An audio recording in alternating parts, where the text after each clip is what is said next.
नमस्कार विद्यार्थी मित्रांनो, नर्सिंग नोट्समध्ये आपले स्वागत आहे. आणि गायनोकॉलॉजी सन 28 जून 2011ची प्रश्नपत्रिका आपण सॉल्व केलेली आहे. ती अर्धवट सॉल्व केलेली होती. तर आपण त्यातला पुढील प्रश्न तिसरा बघूया. टिपा लिहा. प्रसूतीपूर्व सल्ला. तर प्रसूतीपूर्व सल्ला न्यूनेटल केअर याच्यावरती ऑलरेडी मी नोट्स तुम्हाला आधीच्या व्हिडिओमध्ये दिलेले आहेत. तर 6 जुलै 2009च्या प्रश्नपत्रिकेत हा प्रश्न आलेला आहे आणि आता तो रिपीट झालेला आहे. तर ह्याचा आन्सर मी ऑलरेडी दिलेला आहे तुम्हाला, तर त्यासाठी तुम्ही तो व्हिडिओ बघू शकता. दुसरा प्रश्न आहे एपिजिओटॉमी. एपिजिओटॉमी म्हणजे बाळाच्या जन्मदरम्यान योनिमार्गाचा दरवाजा रुंद करण्यासाठी केला जाणारा लहान कट. याला पेरिनोटॉमी असे म्हणतात. ज्यावेळेस डिलेवरी होते त्या योनिमार्गामध्ये बाळ बाहेर येत असतं त्यावेळेस त्याचा योनिमार्गाचा दरवाजा रुंद करण्यासाठी तिथे एक कट दिला जातो. त्यालाच पेरिनोटॉमी किंवा एपिजिओटॉमी असे म्हणतात.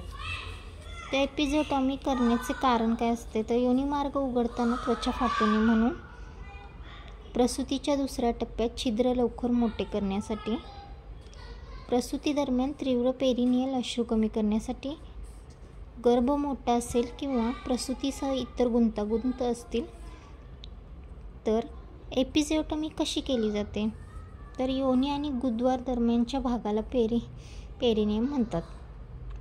पेरिनियममध्ये एक नियंत्रित चिरा तयार केला जातो आणि हा चिरा वॉल्वच्या मागील मध्यरेषापासून सरळ गुदद्वाराकडे किंवा उजवीकडे किंवा डावीकडे एका कोनात केला जाऊ शकतो. सरळ असा तिरकस.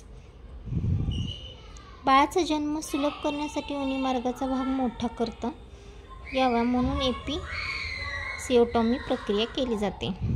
जेव्हा योनिमार्गाचा भाग बाळाला बाहेर येण्यासाठी पुरेसा ताणला जात नाही, तेव्हा गुदद्वार आणि योनिमार्गाच्या दरम्यानच्या भागात पेरिनियममध्ये एक चिरा दिला जातो.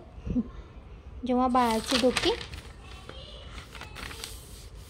योनिमार्गाच्या भागात काही सेंटीमीटरपर्यंत पसरलेले असते, तेव्हा डॉक्टर सहसा एपिजिओटॉमी करतात. डॉक्टरांकडे एपिजिओटॉमी सुचवण्याची अनेक कारणे असू शकतात, जसे की गर्भाचा त्रास, अशी स्थिती ज्यामध्ये बाळाला पुरेशा ऑक्सिजनच्या कमतरतेमुळे त्रास होतो.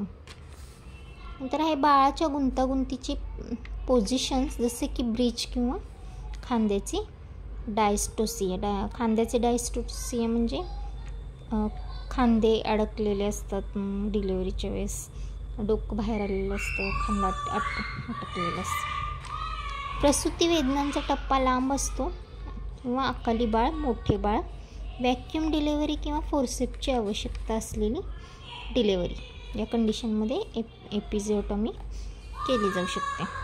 तर एपिजिओटॉमीचे चिरांचे प्रकार कोणते आहेत ते बघूया.